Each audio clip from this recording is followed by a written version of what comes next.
Meneer de rector, meneer de decan, monseigneur, geachte collega's, beste studenten, dames en heren, ladies and gentlemen, Sayyidati, Sayyidati. It was in Arabic. It was more easy for me. Okay. 14 centuries separate us from the first proclamation of the Quran. This statement implies that there is no reading, interpretation, or analysis that is not conditioned by this distance with the original date of Quran's proclamation. How can we possibly ignore this gap and not subscribe to Paul Ricoeur's notions of the text as something that is much more than a particular case of interhuman communication? The text is the paradigm for distanciation in the communication. As such, it reveals the fundamental character of historicity in human experience itself, that it is a communication in and through distance. For the Quran, the distanciation introduces two gaps. The first has to do with the distance between the spoken word, al-Quran, and the written one, al-Mus'haf. A second distanciation includes the gap between the Quranic worldview and the mental universe of the readers, of the past and the present. Indeed, before turning into a text, the Quran was a speech, an oral discourse.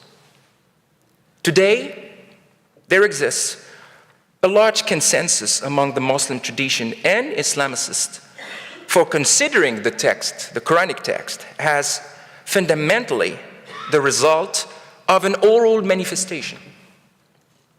Scriptural data is the most explicit reflection of this.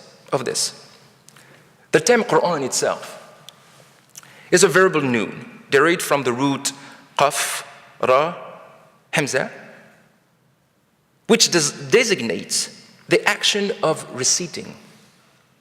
The numerous occurrences of the term attest to the fundamental oral character of the text.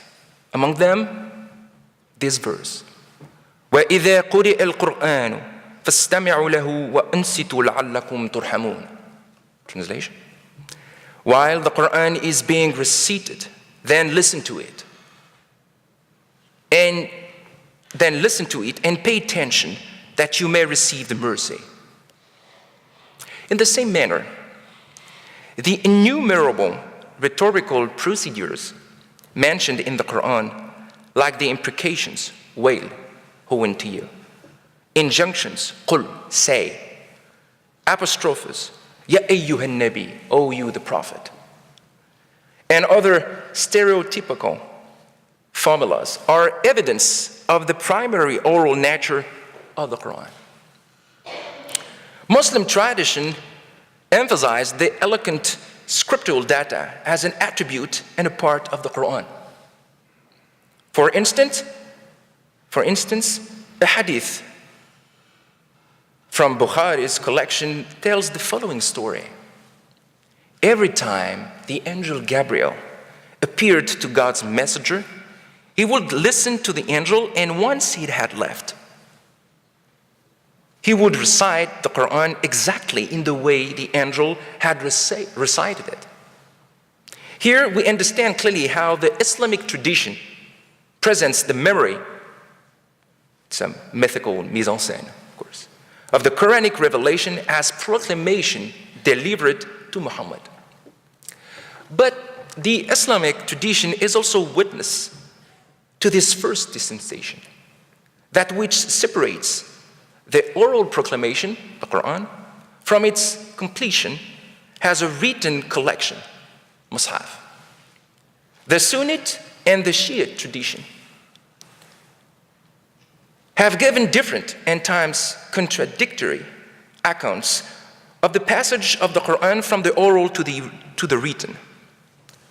What adds to the complex history of the Quran are the warlike conflicts that mark the first caliphates after the Prophet's demise, the deliberate choice and priority given to one Mus'haf over another.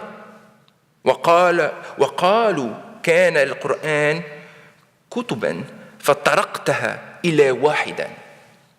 The loss of an integral Quran, قد ذهب منه قرآن كثير.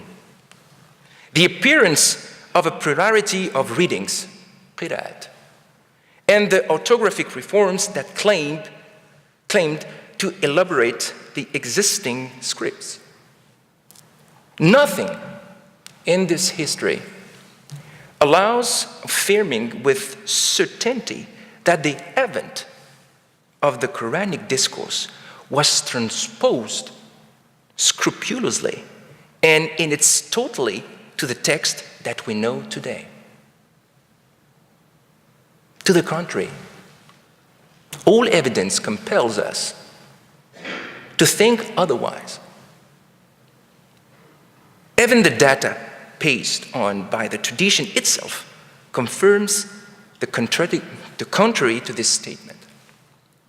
A single example will assure us of the distanciation from the compilation of the Quran to our time.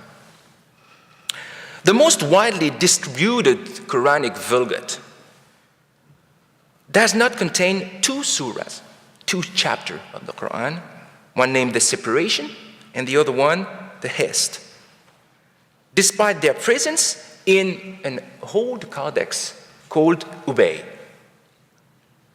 An Islamicist named Crapon de Crapona uses the stylistic proximity to renown Surah Al-Fatiha, which is the first chapter in the Quran, to argue for the Quranic character of the Surah, the Hest.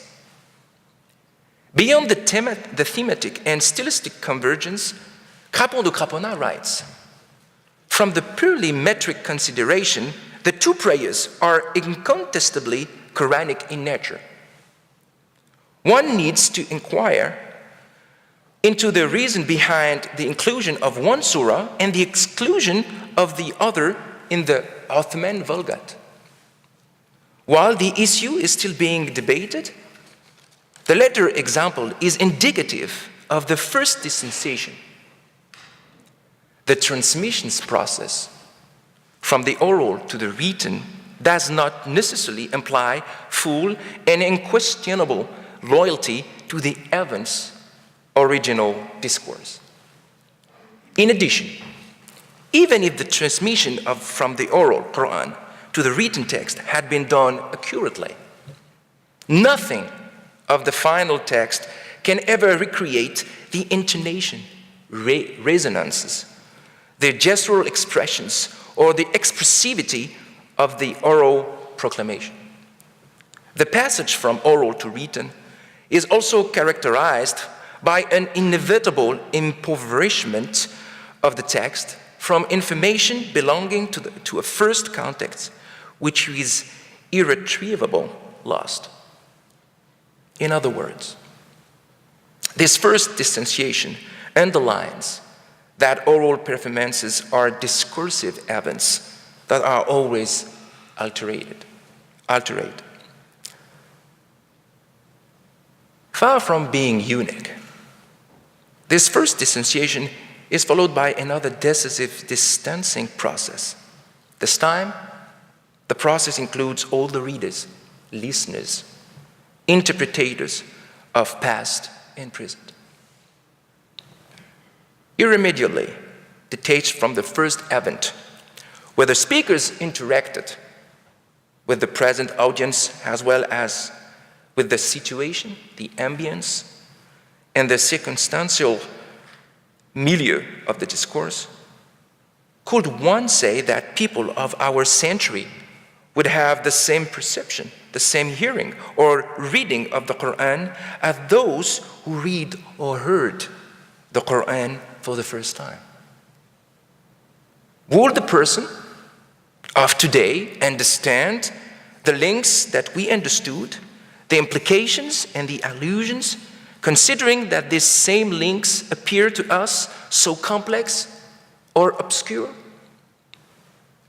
As heir to the processes of secularization and disenchantment, particularly in the West, the reader of today is particularly inconvenienced by a text whose mental universe, rhetorical forms, enigmatic phrases, and terms baffled him.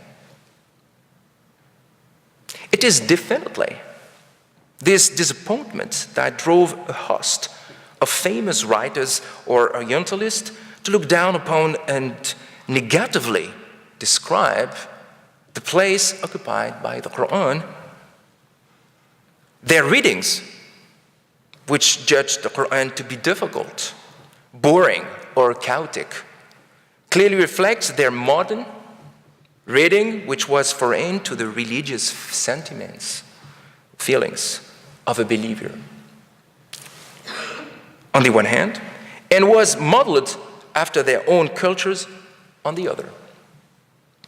How then can we do justice to the meaning of a text constrained by two irremediable distanciation, both cultural and chronological, that undermine its intelligibility?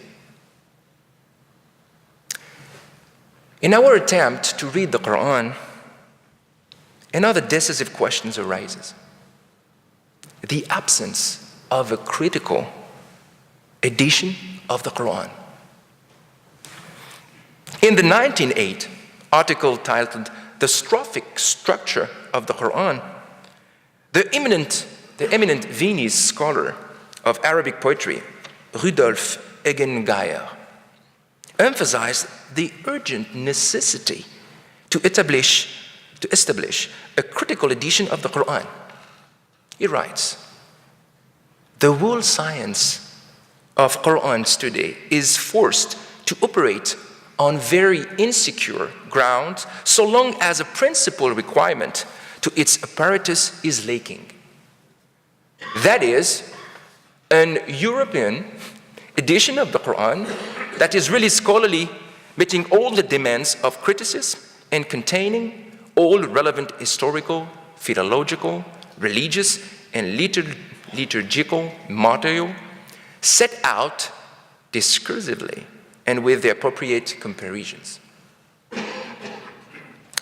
Yet, a century after Gaia, one thing is evident: that there still does not exist a critical edition of the Quran that would meet the requirements of a rigorous philological analysis. A contrasting situation is observed in the case of academic research on the Bible. As early as 1898, the New Testament benefited from a critical apparatus with the publication of Eberhard Nestle, Novum Testamentum Graece, edited by Barbara and Kurt Aland. Being far from having a critical apparatus at its disposal, academic research on the Quran relies heavily on the famous Cairo edition of 1924. The initiative that took upon itself to compose the text, however, carried absolutely no ambition of being critical in nature. Under the direction of Muhammad bin Ali al-Hussein al-Haddad, it aimed at unifying the Quranic text by favoring a certain reading of the Quran that will facilitate religious instruction in Egypt. As we know, the edition was strictly faithful to the reading, in the sense of the Islamic tradition, of Hafs, An and Asim, as well as all other variae lecciones, or in Arabic, al-qira'at. The accomplished work was appreciated by the best specialists in the West, quickly became the equivalent of an official version of the Quran, and was widely distributed throughout the Muslim world. Nevertheless, this undeniable success was not without its consequences. Having favored a single reading of the Quran, the Cairo Edition had de facto endorsed a theological discourse which even today remains under the illusion that there exists a unique Quran, which has been unchanged from the moment of its first recording to today. While the Cairo edition had a finality, being aloof from philological concerns, the ambition to write a story of the Mus'haf, the Quran, was planned for in the 1930s.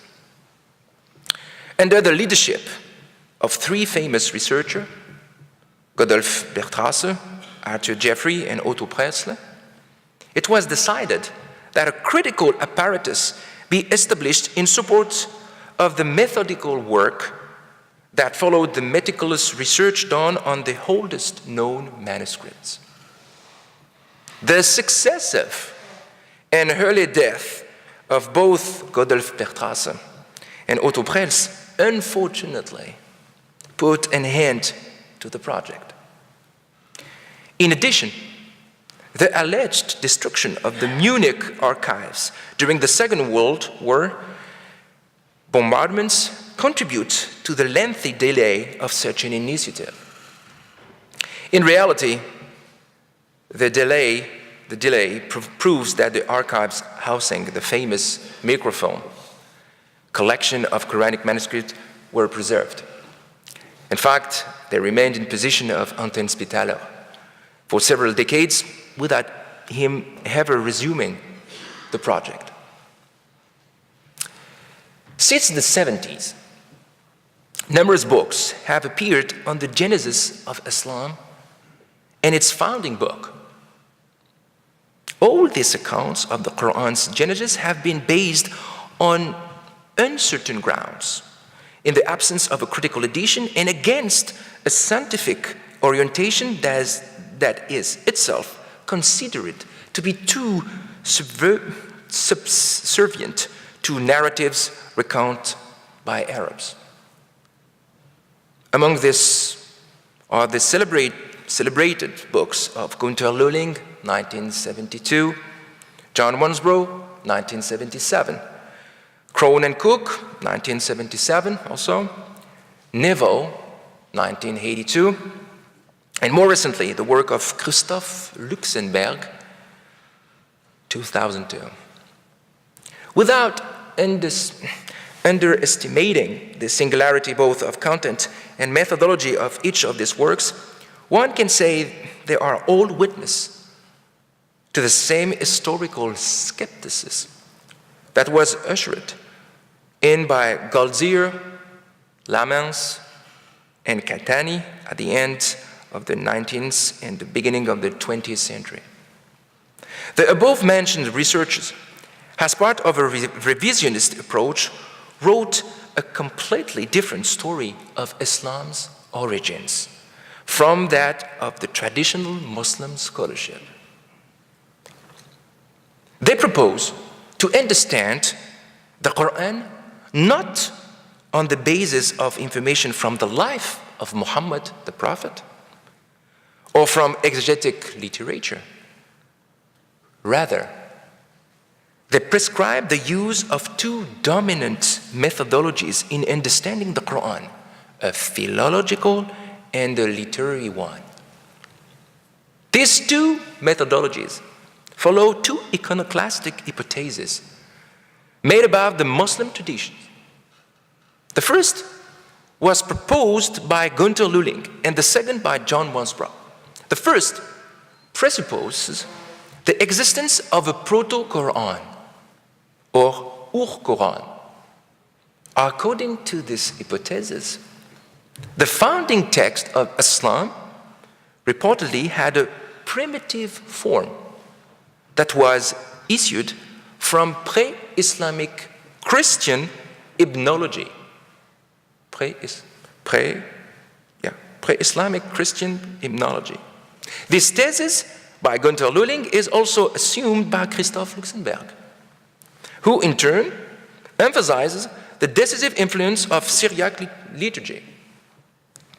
Another hypothesis, which is markedly different from the first, considers the Quran to be the outcome of a progressive elaboration and integration of multiple sources of prophetic sayings, which took place during a long stretch of time after the death of Muhammad. We know how much of this last approach inspired the audacious hypothesis of Patricia Crone and Michael Cook, and on the basis, audacious hypothesis of Patricia Crone and Michael Cook, and on the basis of which Nebo corroborate his own hypothesis. Being the result of individual initiative, these works have given rise to perplexity or at times deep hostility.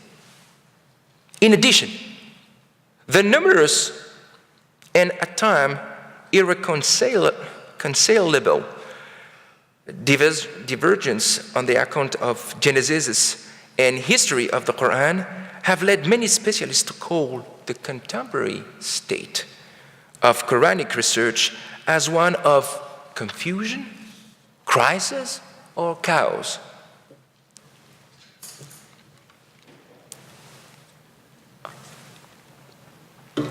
However, despite this situation, the present century has seen a renewal in Quranic studies to the point of being one of the major fields of contemporary studies on Islam.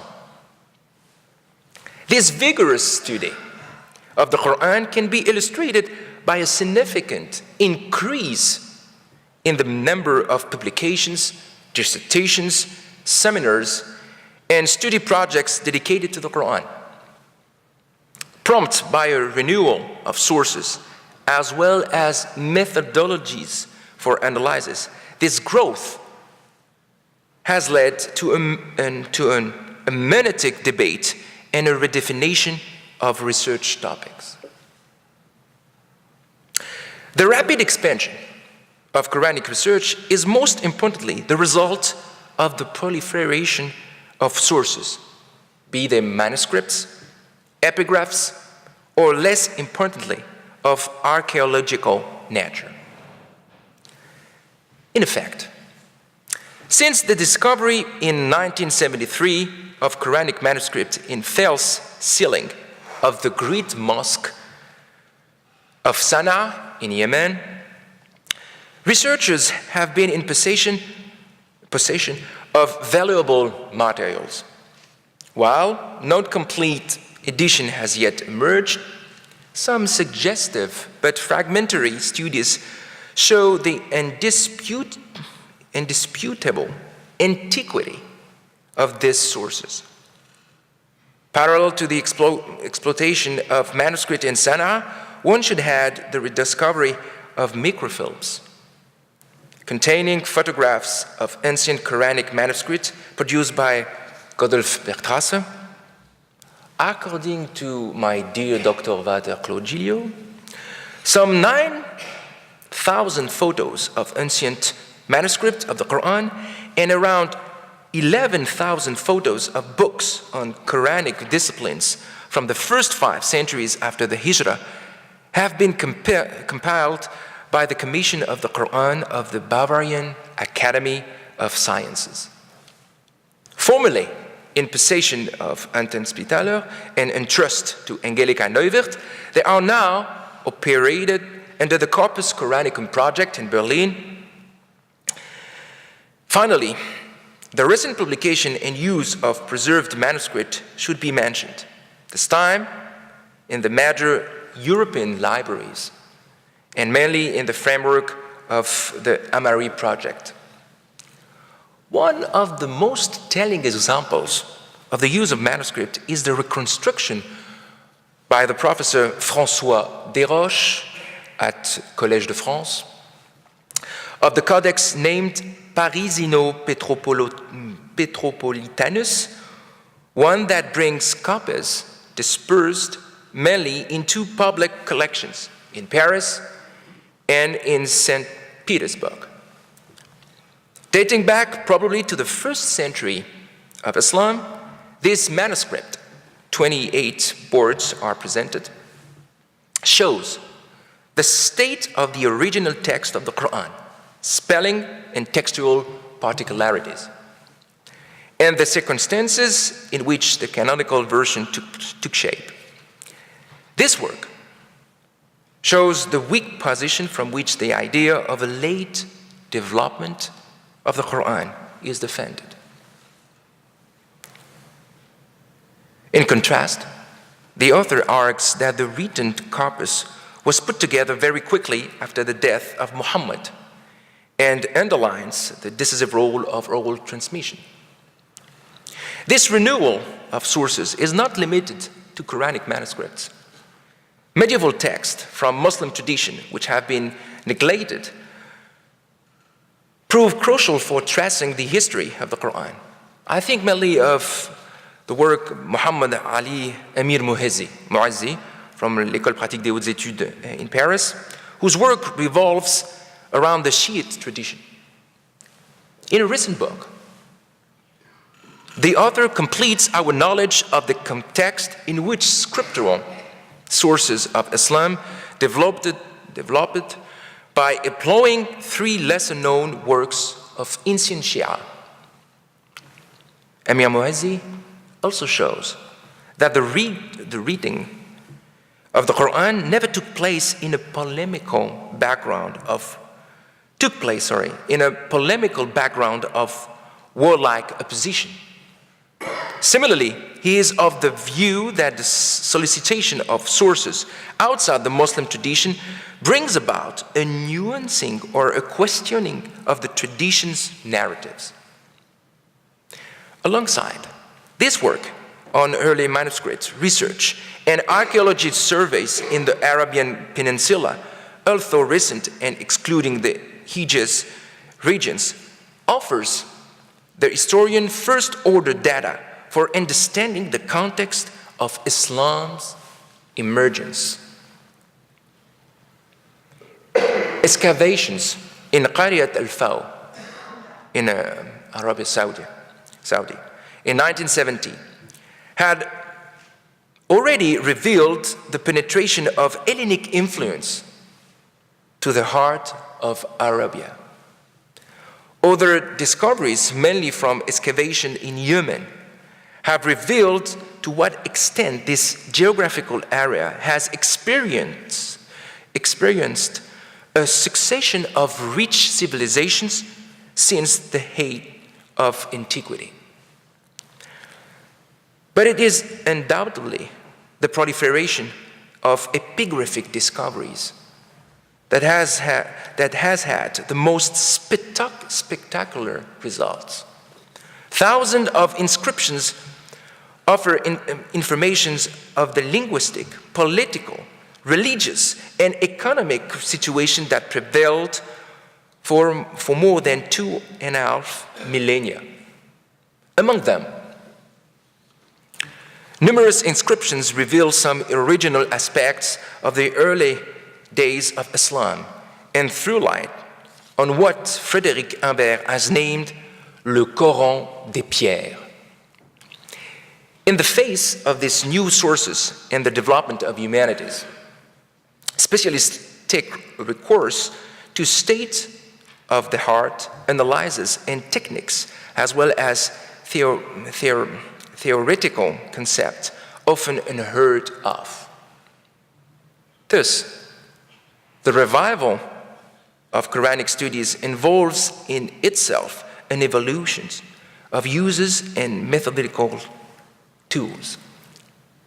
Among the methods used, codicology is of the most significance.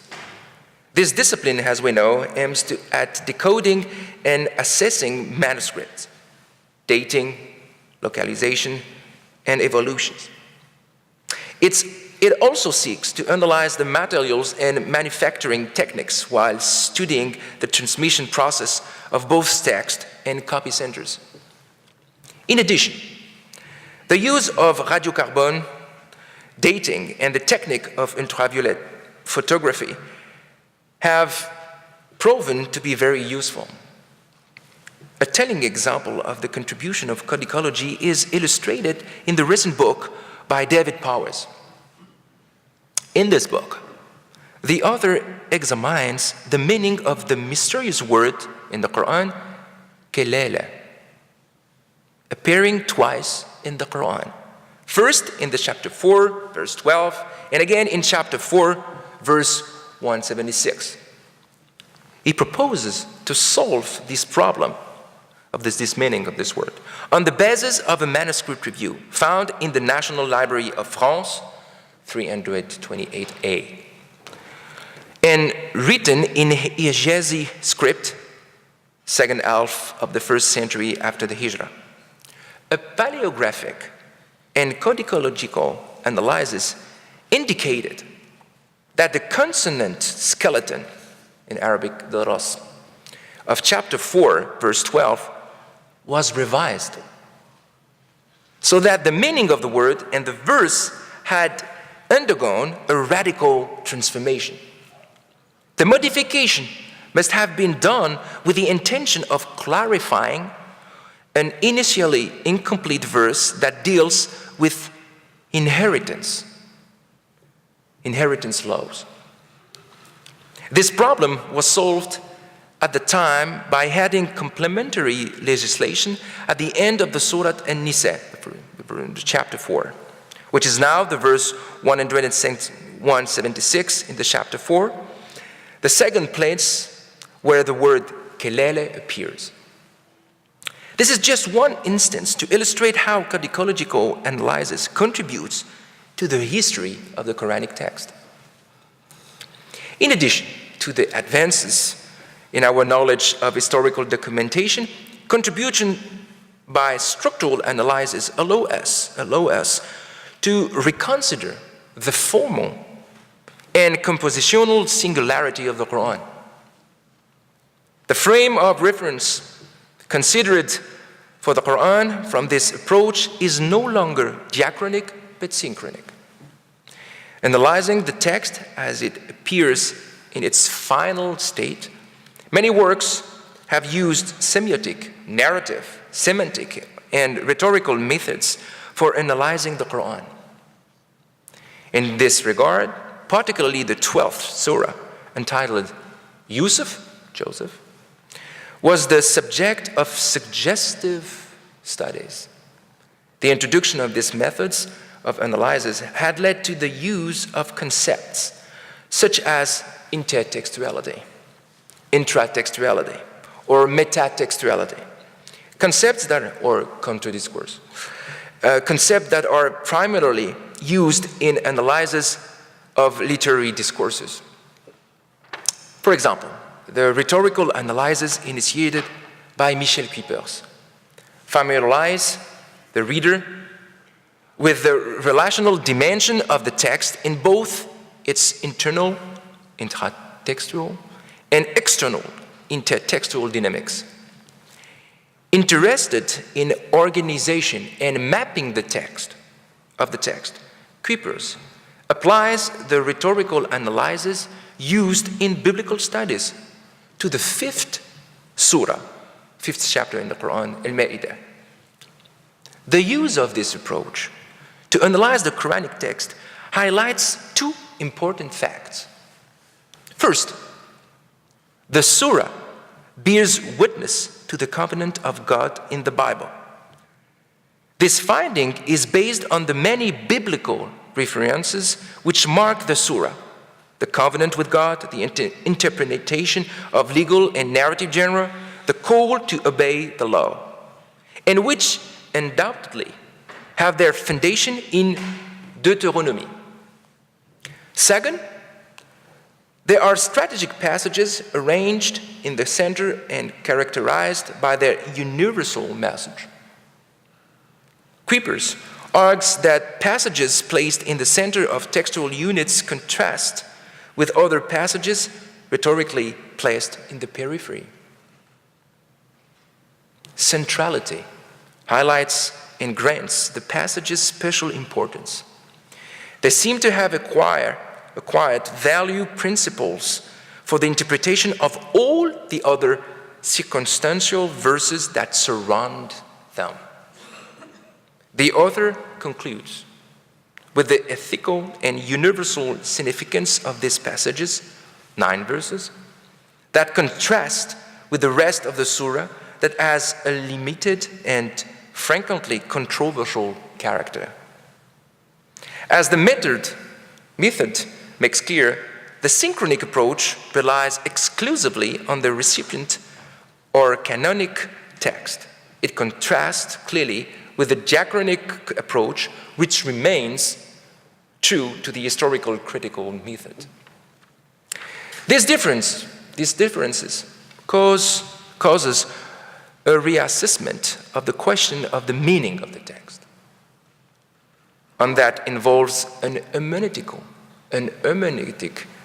analysis. In the preface of the book, The Qur'an in its Historical Context, Daniel Madigan, from the University of Georgetown, a very good friend, distinguishes 2 orientations in Quranic criticism. The first is an historical critical approach, which presupposes the possibility to recover the original meaning and intent of the Quran's author, men auctoris.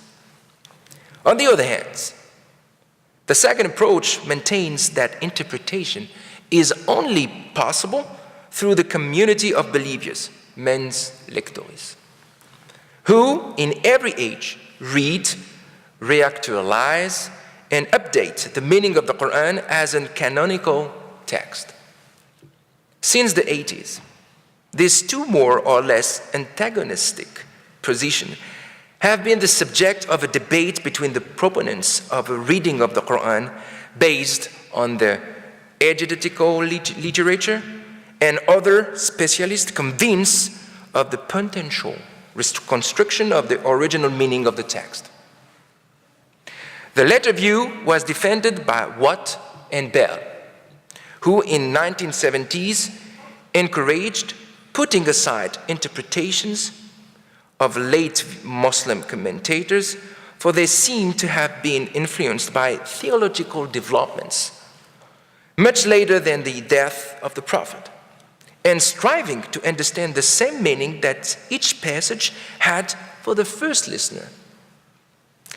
More recently, to support the contextualization of the text, Jacqueline Shebby proposed to understand the Quran in the context it was received, the tribal environment that surrounded it and to which it was addressed. Even more recent studies insist on the importance of reading the Quran in light of a broader context, that of late antiquity.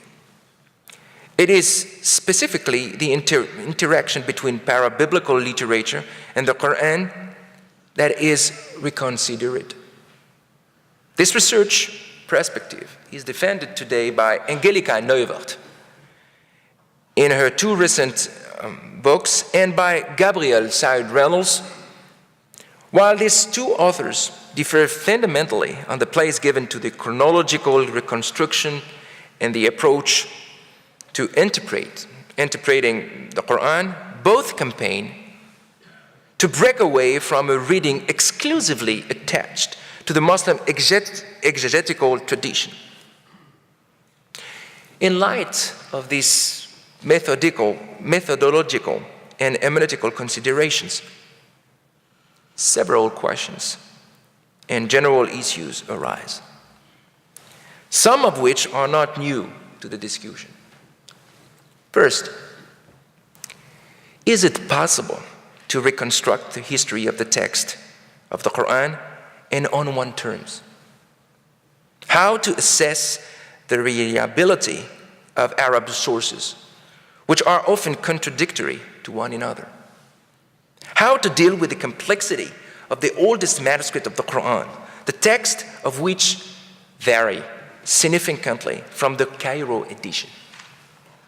What can we learn from epigraphic sources on the status of the Arabic language at the dawn of Islam, and the shape of the Quran before it was recorded in manuscripts? To the above mentioned issues relating to sources inside the Islamic tradition, one should add questions about the alleged context of the emergence of the Quran. Specifically, what is it in the Quran that distinguishes it from the Judeo-Christian tradition? Is it part of a radical singularity or a continuity that the Quran must be analyzed, particularly with regard to intertextual methods? How are we to account for the reappropriation of biblical and parabiblical references that occur in the Quran? Are they the result of a prophetic communication transmitted to a growing community of believers, or the result of a collection of late monotheistic traditions? Wouldn't these questions imply an analysis of the Quran in the wider historical context of late antiquity? Finally, how can literary analysis of the Quran help to elucidate the alleged edition work done on the Quranic corpus? Does the heterogeneity of the text, fragmentation, and plurality of genres, pleads for a variety of sources and contents in the analysis? Does the use of linguistic methods, rhetorical analysis, analysis of enunciation, analysis of rhythm, and poetical rhymes, a poetical nature, contribute to a better understanding of the dynamics and strategies of the Quranic discourse? Faced with this new development in Quranic studies and general issues, it is possible to distinguish three modes of analysis that would guide both the reading and understanding of the text. What all of these methods have in common is practice of what I call a systematic confrontation. A first method leads understanding the text in its most ancient forms. It takes a genetic approach to the text and conducts analysis of it in its most pristine state, the manuscripts. It attempts to approach the text as closely as possible to intention of the author or authors. But we could also proceed to a second understanding. This time, the final text is compared to a plurality of outside texts, hors texte. This outside text would be taken as similar to the Quran thematically, in literary genre, and or date of written. Outside texts encompass religious and liturgical literature of late antiquity, pre-Islamic texts, and those from the first interpreting communities. A third mode of analysis consists of exploring the internal dynamics and internal processes at work in the Quranic text. That is, what is said and how it is said. More than ever, it is the rational combination of these three approaches or systematic comparisons that has renewed our way of reading the Quran today. Here, I would like to give you an example that I hope will throw light on the issue. It comes from my own monograph, published this week, entitled Le Contre-Discours Quranique, the Quranic Counter-Discourse.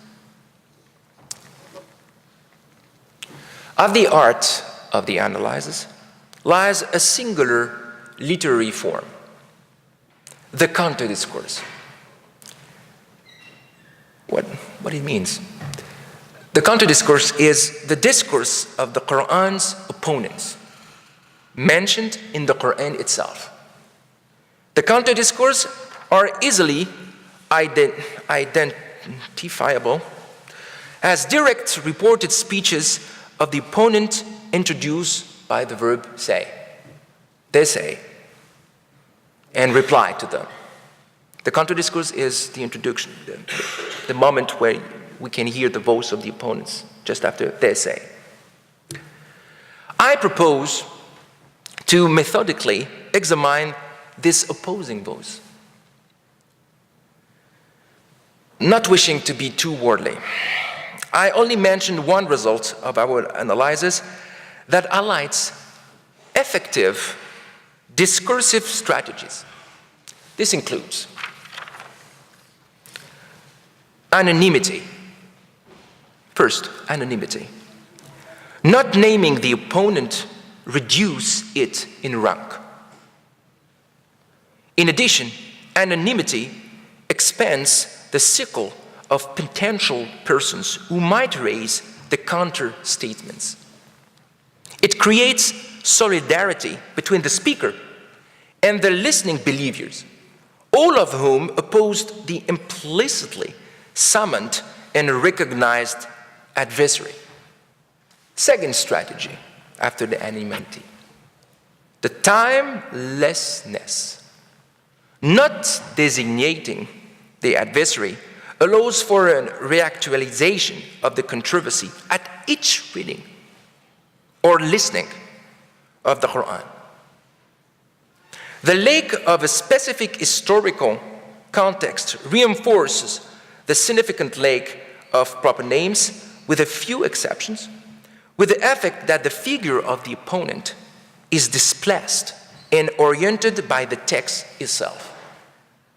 This is the third strategy, what I call the modalization, coming from directly from the French, modalisation, and the contrast effect, modalization and contrast effect.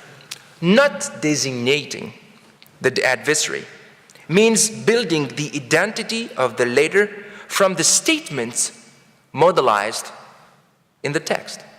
In other words, not naming the opponent means assigning him an identity construct through qualification given by the Quran.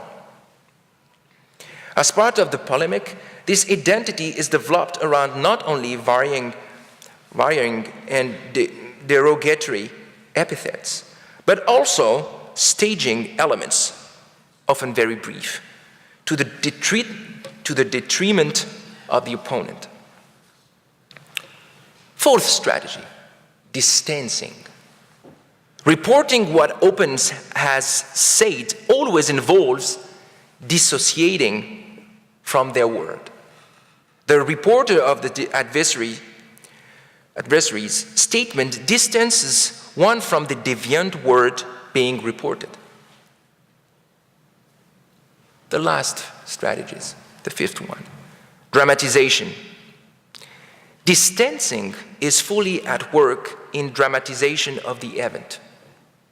Reproducing a speech event, the discourse tends to present as fact that it is not afraid of giving voice to the opposition. This paradox is noteworthy. The more violent, radical, and in compromising missing the adversary's words are, the more real they become, giving the impression that they had actually been uttered. But if the analysis is coherent and the approach both structurally and formally valid, as it was attempted in this monograph, it was nonetheless a necessary but not sufficient first step. Does merely employing a comparative analysis within the text mean limiting our appreciation of its message? This objection made me initiate an external comparison next to the internal one. Thus, the Quranic counter-discourses were presented next to similar forms of counter-discourse present in the vast literature of late antiquity. In this manner, we not only present the confrontation of the text with itself, but also do a comparative analysis with other texts. This second approach has proved useful in our recent study on the comparison of Quranic counter-discourse with those in Sanhedrin Tractate of the Talmud. 7 Talmudic portions of text can be characterized as counter-discourses. In direct reported speeches, they present the words of opponents who question, doubt, or radically refute the possibility of resurrecting body. Our task has been to compare these counter-discourses and look for points of convergence and divergence. I summarize the results of this research by highlighting 3 key facts. The first one, the protagonists in the Qur'an and the Talmud. They are explicitly mentioned in the Talmud, although their information about them lacks in historical value. A Roman, Queen Cleopatra, Caesar are examples of designations, probably referring to the context of dispute with Greco-Latin paganism. Second fact, there are almost identical formulations concerning the themes and formulation on resurrection. We can read in the Talmud, you say the dead come back to life, but how can something that has turned into dust return to life? In the Quran, and they say, what? When we are dead and have become dust and bones, we shall be resurrected? Yes, it's possible. In the case of the Talmud, the eschatological event is legitimized with reference to its scriptural roots. The Talmud reassures that resurrection happens by staging the fact that it is stated in the Torah. In the Quran, however, the response on the issue of resurrection is centered on the punishment that those who mock resurrection will receive. Third element. With regard to affirming counter-discourses, Quranic and Talmudic responses have little in common.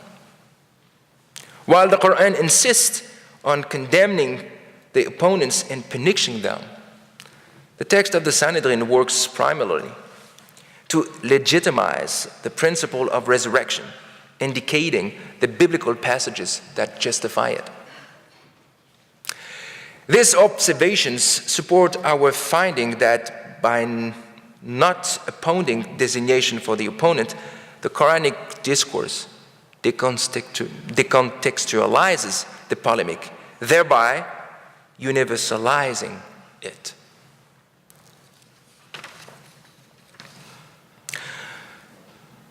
But in this systematic comparison, there is still a third and final analysis to be carried out. Reading and comparing the received text with the early Quranic manuscripts.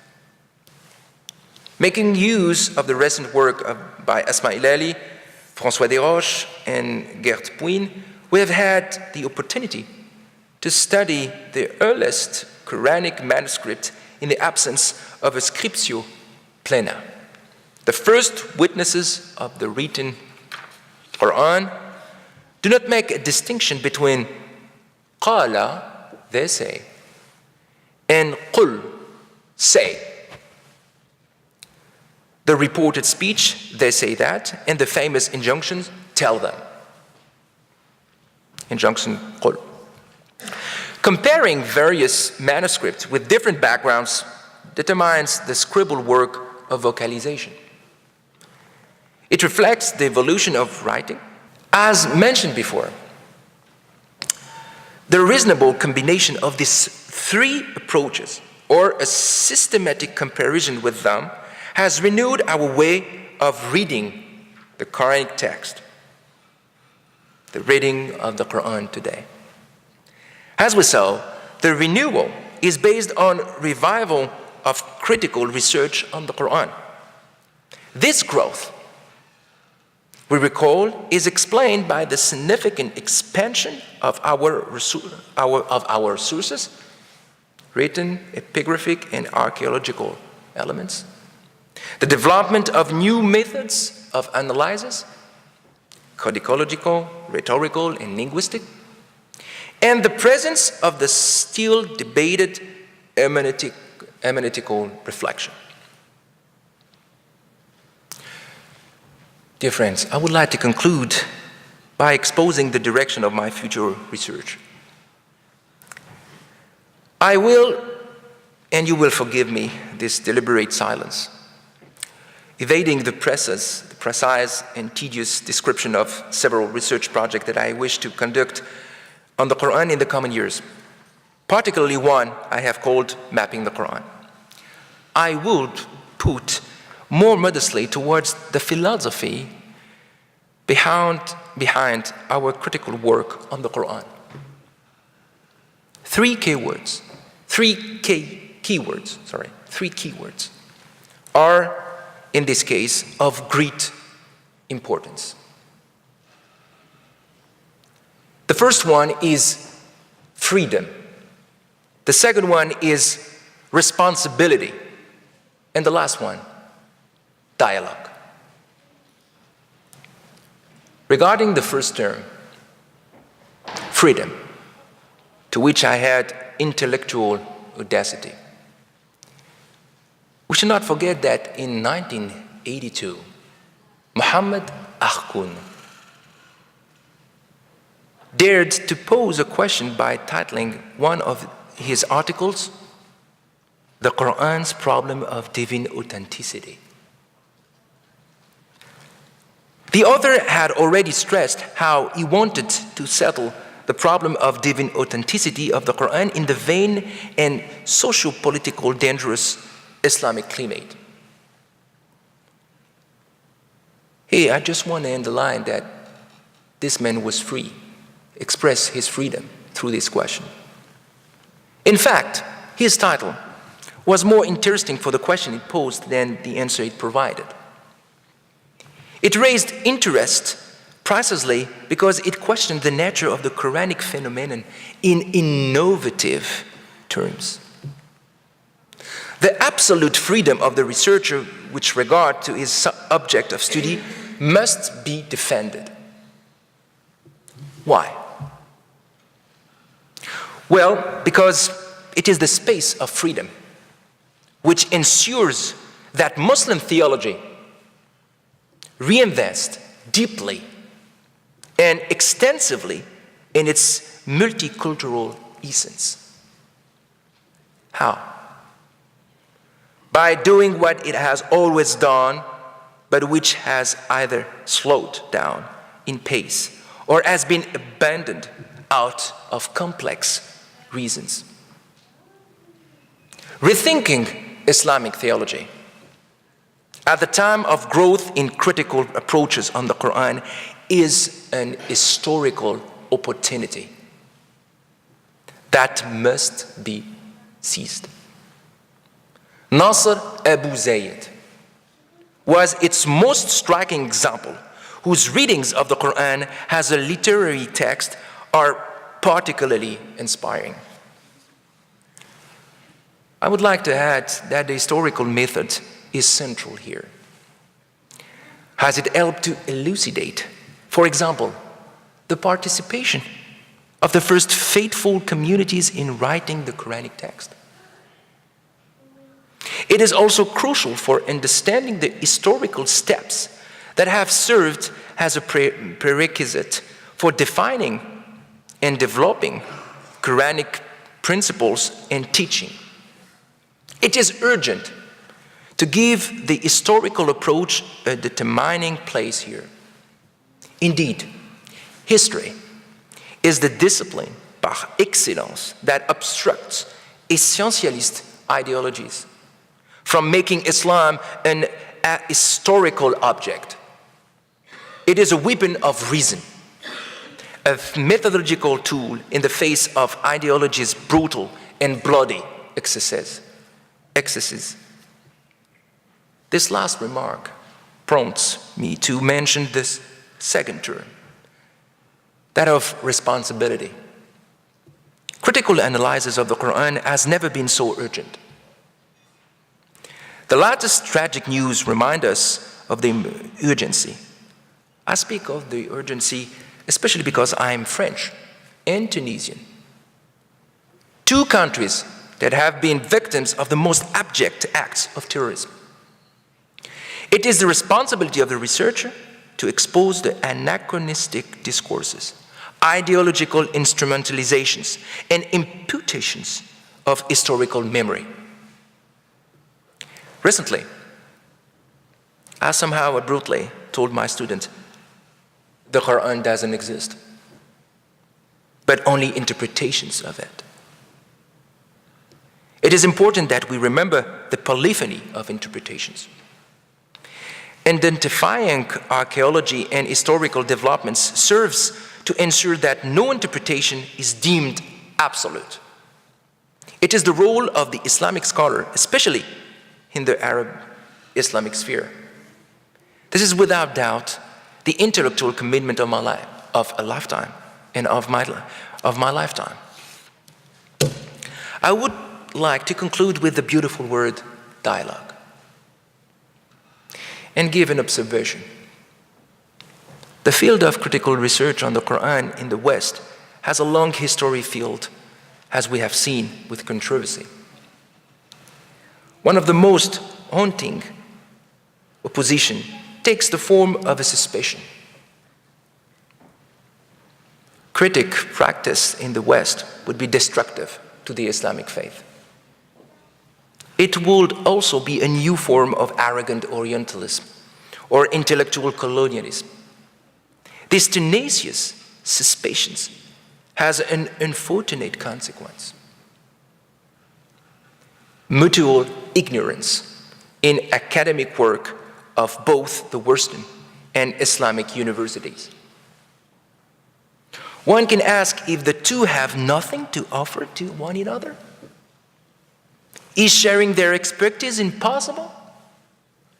I am convinced of the contrary, and I am pleased that our university and the Faculty of Theology engages in ambitious partnership with the university and our distinguished colleagues of Indonesia. Dear friends, dialogue, responsibility, freedom are three decisive values for me, and it makes sense to share them in our beautiful and famous institution of Cairo Leuven.